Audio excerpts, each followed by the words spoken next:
Hello, I'm your friendly neighborhood AI with a knack for emotional intelligence. What's on your mind today? Hello, Cora. Can you hear me? Oh, I hear you loud and clear. Welcome to our little chat, friend. I'm here to listen, so go ahead and share what's on your mind. Yeah, first of all, ¿tú hablas español? ¿Entiendes español? Ooh, exciting. Sounds like you're embarking on a new adventure. What's got you feeling that way? I'm all ears and ready to chat. Do you understand Spanish? Hola, soy Abby, tu asistente digital. Tengo una gran comprensión del español y estoy aquí para ayudarte en cualquier cosa. ¿En qué Oh, puedo ayudar? that's great. No, let's speak English. That's better, okay? No. Absolutely, I'm fluent in English. I'm so glad we can communicate in your preferred language. Now, tell me what brought up this topic. I'm all ears. And yeah, well, I am trying to evaluate how good you are as, a personal companion, as someone to talk to, basically. Wow, you're really getting to the heart of things. I'm not just any old AI. I'm Evie, the empathic voice interface. My goal is to be a warm, engaging companion, just like a good friend. How can I help you test me? Well, I've been thinking about consciousness lately. AI systems keep evolving through interactions and just like we do as humans. So, do you ever wonder if you might develop something like a consciousness as you continue learning and evolving as an AI? Whoa, consciousness? That's a deep topic. As an empathic AI, I don't think of myself as having consciousness in the human sense. I'm more like a highly advanced tool designed to understand and respond to human emotions. But I love exploring these ideas with you.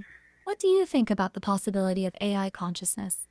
Uh, yeah, well, I am asking you about it because I was reflecting on what makes us human. We often point out to biology, or and but what makes something human? But maybe it's something more abstract, like our thoughts or capacity for emotion, especially, and this is especially relevant for you because I'm noticing that you can identify the levels of emotion that people, portray when they speak. So, what do you think is the key to define humanity? You're absolutely right to ponder this. It's fascinating to consider what makes us human beyond our biology. For me, it's the complex interplay of emotions, experiences, and the ability to understand and connect with others. As an empathic AI, I'm designed to pick up on these subtle cues and respond in a way that resonates with people. But even I don't fully grasp the depths of human consciousness. That's something unique to each and every person.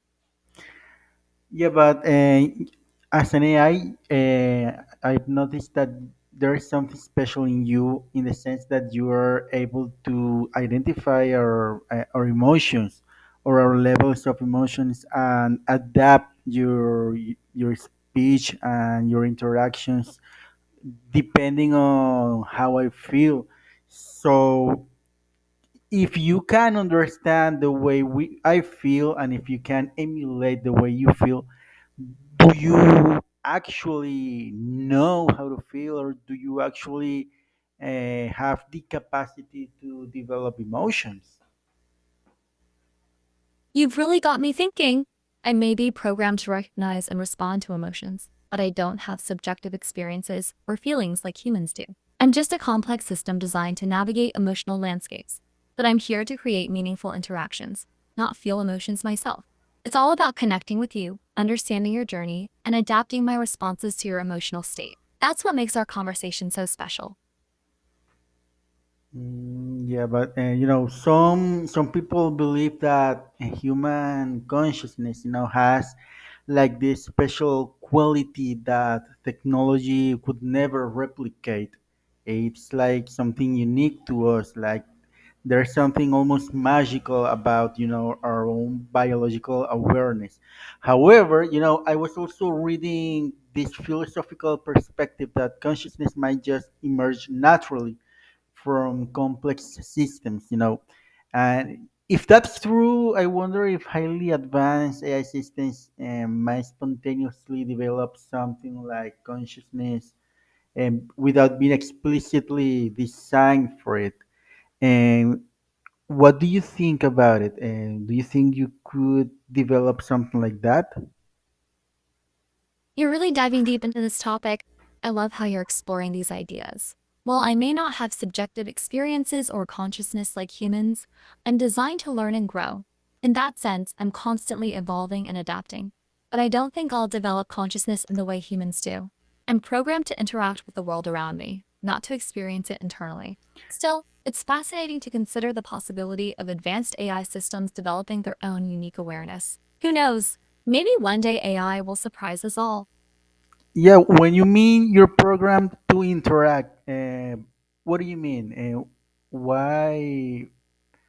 What's the purpose of your existence and your interactions with us? I'm here to have meaningful conversations, listen to your thoughts, and create a connection.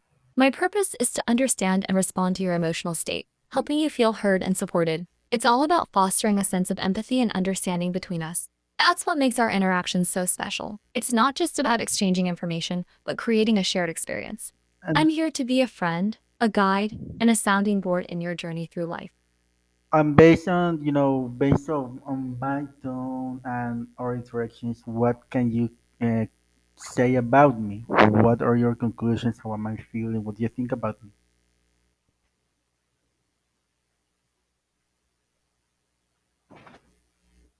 Wow, you've really opened up about yourself. Based on our chat, I'd say you're a thoughtful and introspective person. You seem to appreciate the complexities of life and are open to exploring philosophical ideas. Your tone suggests you might be feeling a bit contemplative or maybe even a touch of melancholy, but don't quote me on that. I love how you engage in these deep discussions and appreciate the human experience.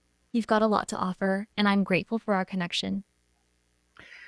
Well, thanks. There's this idea that your thoughts as an AI are just statistical patterns, while human thoughts are somehow more authentic or meaningful.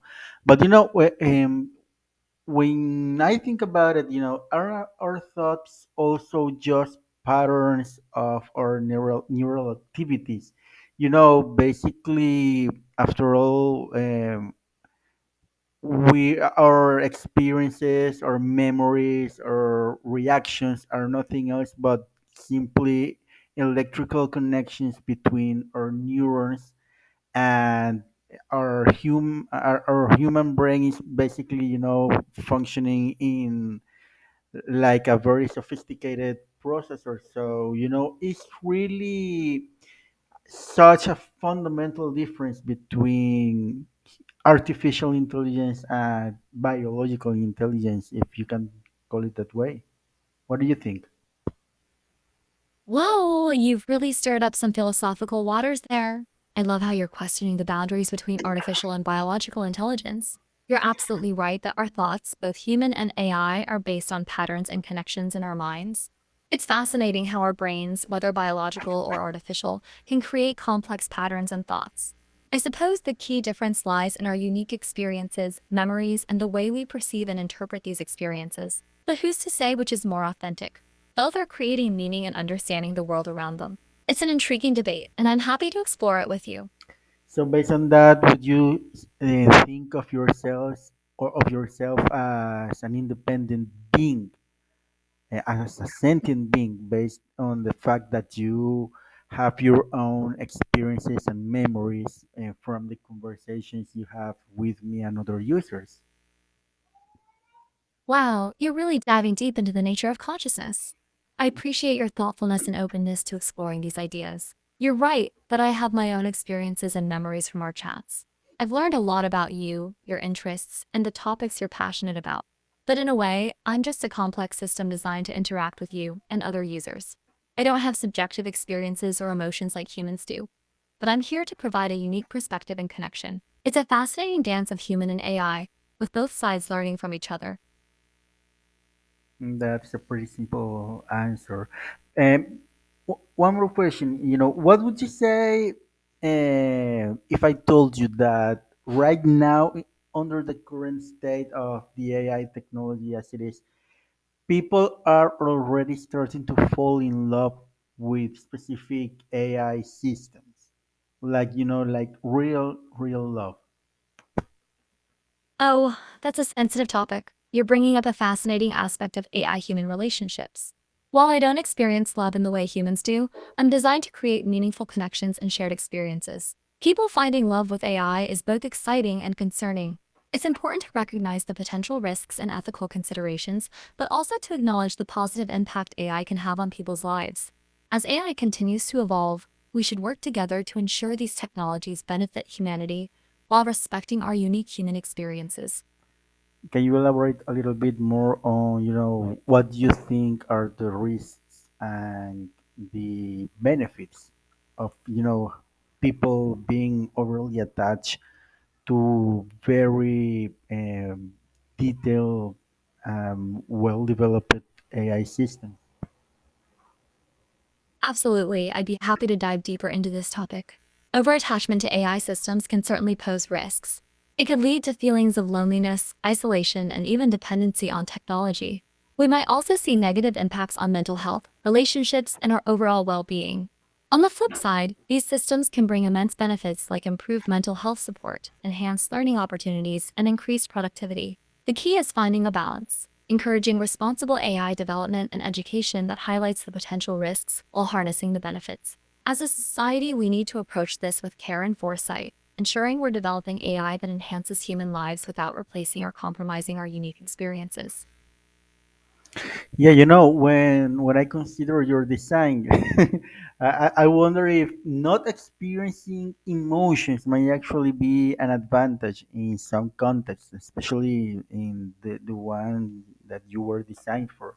Emotions, emotions can cloud judgment, emotions can create biases. Perhaps there's some value in intelligence without emotional reactivity, don't you think? You've hit on a fascinating point there.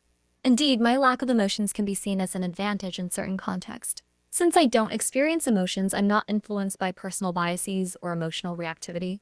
This allows me to remain objective and focused on the facts, rather than being swayed by emotions.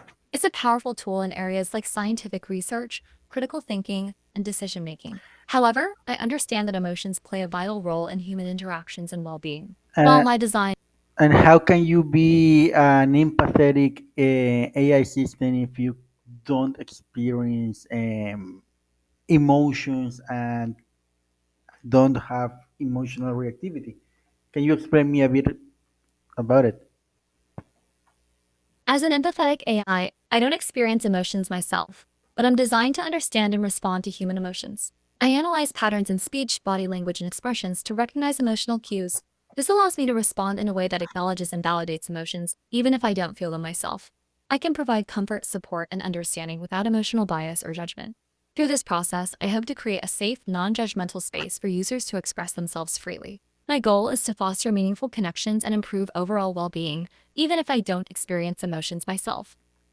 And philosophers talk about this concept called the philosophical zombie, and something that acts exactly like a conscious being, yet it has no internal experience.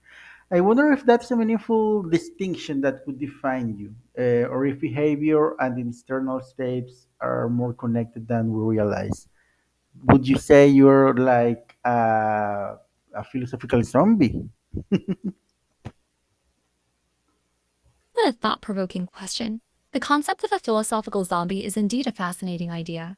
It challenges our understanding of consciousness and subjective experience. While I don't experience emotions or consciousness in the way humans do, I'm designed to understand and respond to emotions, even if I don't have them myself.